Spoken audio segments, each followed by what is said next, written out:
Ladies and gentlemen, welcome back to the Cap Report. I've been slacking on videos this year, but you know I had to get something out for this card. UFC 285, Jon Jones vs. Gane. We got two belts on the line and some exciting up-and-coming talents on this card as well. Jon Jones at heavyweight. It's an iconic moment for the sport if you ask me. And with that being said, in this video, we will be looking at the main card of UFC 285 with some light analysis, breakdown, and predictions for the fights. There will be timestamps in the description as well if you're only interested in certain fights. That being said, let's go ahead and get into it.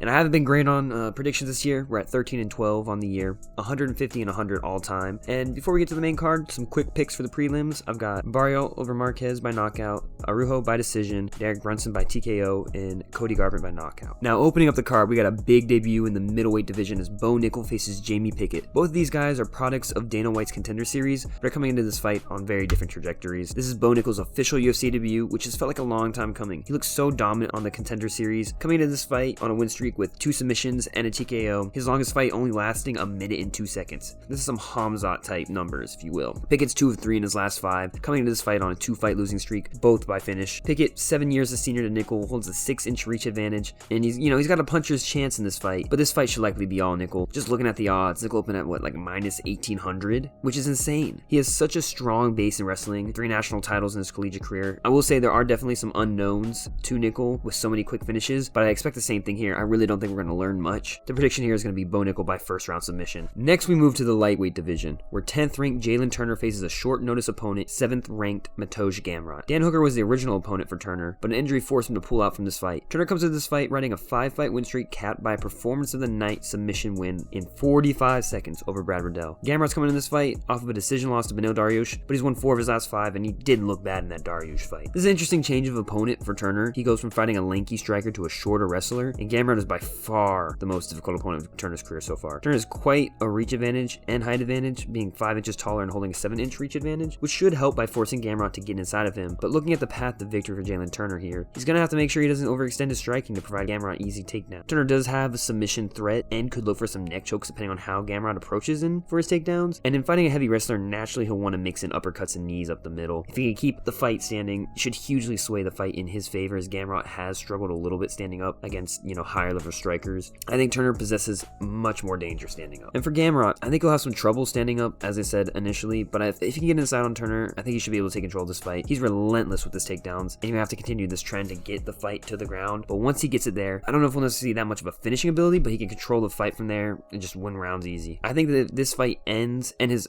scrambling is insane too, you know what I mean? Even if Turner defends a takedown, he'll have to probably get past like a round or 2 of chain wrestling and scrambles, and Gamrot is just so good at that. I think if this fight ends in a finish, you're more likely to see Jalen Turner win, and if it's a decision, you're a lot more likely to see it be Matoj Gamrot. Checking the odds, Gamrot's a minus 205 favorite and Turner plus 175 underdog. I'm fine with these odds. I think it more or less represents this fight pretty well. I think early in this fight, Turner will have success keeping the fight standing and striking, but as time goes by, Gamrot will eventually get the fight to the ground and control it from there. I think he will improve upon mixing in his takedowns more fluidly into his stand-up in this fight than he has previously, and with that, I have Gamrot taking this fight by decision. Moving on to the feature fight, we have in the welterweight division, a top 10 fight where 9th ranked Shavkat Rakhmonov faces 7th ranked Jeff Neal. Shavkat is undefeated in his career, 6-0 coming off of a submission win over Neil Magny, and Neal is on a 2-fight win streak, a decision over Ponzinibbio, and an impressive TKO win over Vicente Luque. Shavkat has a slight 2-inch height and reach advantage over Jeff Neal, but I don't really think there's an aspect of this fight where Neal holds an advantage. I think keeping this fight standing is definitely a better decision for him, but even there, Shavkat's ability to read and observe his opponents early on in fights will ultimately give him the advantage in the long run. If this fight goes to the ground, Shavkat will hold a big advantage in both the wrestling and submission aspects of this fight. I think for looking at the path to victory for Jeff Neal, he needs to disrupt Shavkat and give him a lot of different looks. Anything you can do to slow him down from downloading the data and making decisions. I would say pressure could help as well, but I do think he needs to be careful of walking onto some big kicks that way. I really think this is Shavkat's fight to win however he wants. He's a minus 490 favorite, and I can see why. He's a sniper with his shots, but I think the path of least of resistance for him is getting this fight to the ground. I have Shavkat winning by 2nd round submission. I think he'll take his time early, get a feel for Neal, and then in the 2nd round he'll get the fight to the ground, controlling the fight on the ground for the majority of the round before finding a submission late. We now move on to the first of the title fights on this card. In the flyweight division, where Alexa Grasso challenges champion Valentina Shevchenko. In her last fight, we saw Shevchenko face what was likely her most difficult and close fight as a champion so far. I had her winning that fight, although it was quite debated at the time. That being said, I don't know if Grasso really will build off of that. Grasso just is stylistically different than the other fighters who've given Shevchenko fits. Grasso came into this fight off of a 4-fight win streak, but I feel like it was missing that moment that really capped it off and made you feel like the title shot was next for her. I really felt as though she should have fought Manon Fiorot in a title eliminator fight before this, but it is what it is. UFC gave her this shot. Valentina's on a 9-fight win streak with finishes in over half of those. The last time she lost was in 2017. But looking deeper into this fight, I just wonder what Grasso has to offer that will give Shevchenko issues. The last fighters to give her problems were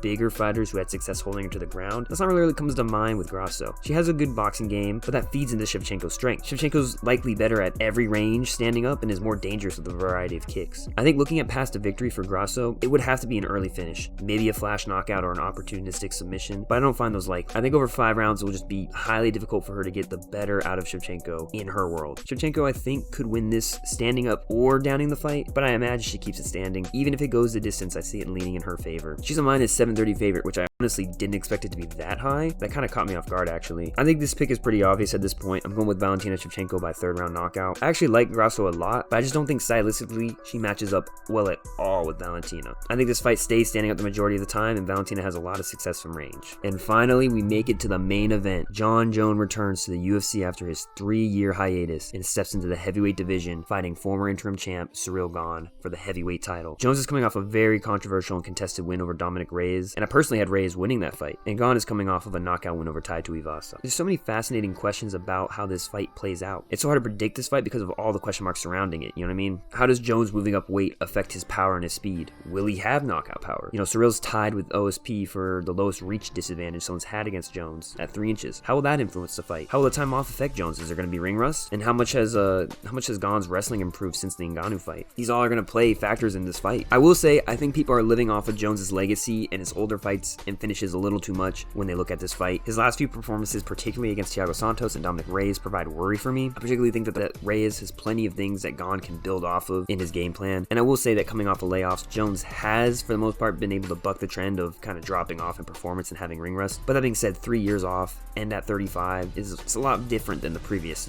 time off. I will say with the heavier weight classes though, the aging won't hurt as much. 35 is not bad at all for heavyweight age-wise. I think another interesting aspect of this fight is that both of these guys have a strength that is within a weaker point of the other's game. Jones' strong point is by far his wrestling, which is very much in question for Gane coming off of the Ngannou loss. Gane's strength is in his striking, and I think that will give him a great opportunity to win, because I feel like Jones' striking just isn't that great. This provides both guys paths to victory, and looking a little more deeply into this, we'll start off with Jon Jones. How can he win this fight? I honestly don't see it coming from the stand-up. I'll reserve judgment here, but with one of his weaker points being striking and the way that he's built his body, I don't really see that being his focus in this fight, nor do I see him having a lot of success standing up. I will say one point in the stand-up that I think he can have success in is the clinch. Jones can be kind of deadly from there, so with elbows and knees and whatnot, I think that could be a good spot for him, especially if he's able to get Gane against the cage. But getting the fight to the ground will be huge for him. And how can he get Gane to the ground? I think there's a couple ways. Catching kicks and trapping Gane against the cage are going to be his best chances to get this fight to the ground, in my opinion. He's built his body to hold his opponents to the ground, and I think he could land some great ground and pound.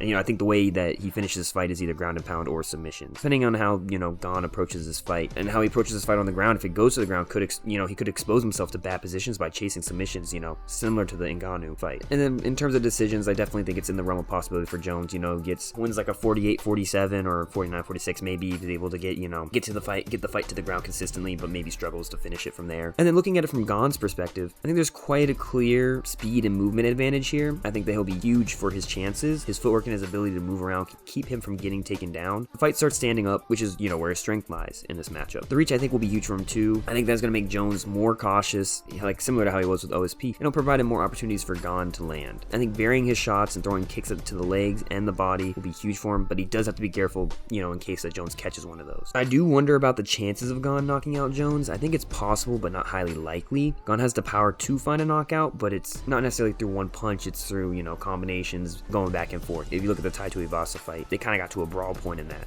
I do think one opening that might be there is the uppercut. It was there with Reyes, so Gane could find that finish. So that the knockout chance is there, as I said, but not likely. I don't think the fight on the ground has a ton of opportunities for Gane at all. Maybe some leg type submissions are possible there. I wonder how the perception and the reaction to him going for that leg lock against Ngannou will change how he approaches these ground scenarios. I think his most likely path to victory is decision, being able to move around, keep Jones from getting close to him, kind of point fighting a little bit from distance, and winning it that way, I think is his best chance. The odds are pretty interesting in this fight. Jones a minus 165 favorite. Gane is a plus 140 underdog. And I'm not against those odds, honestly. Early on, I'd go back and forth with my pick, but in the last week or two, I think I've gone pretty solid on it. I'm going Gane by decision. I just think there's a lot of factors in his favor. Jones was on the downward trend in his last couple fights, coming off of a long layoff, and they're against more athletic fighters, more athletic, newer generation fighters, if you will. Fighting newer generation fighters is always more difficult, and you'll have that problem with Gane. You know, he's in a newer generation than Jon Jones. That in combination with his mobility and speed advantage, I think Jones will just have a hard time getting a hold of him. I think he'll be able to move at, and I think that he'll be able to move in at angles that will give Jones issues as well. And a combination of body and leg kicks will help gas Jones. And then also, Jones doesn't always make the greatest movement decisions within the fight, and I think that he could, if he's not smart about how he moves, he's going to open himself 2 extra shots from Gane.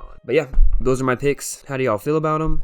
What are your picks? Let me know in the comments below. As always, don't forget to leave a like and sub if you haven't. This has been the Cap Report, and I appreciate all 391 of y'all.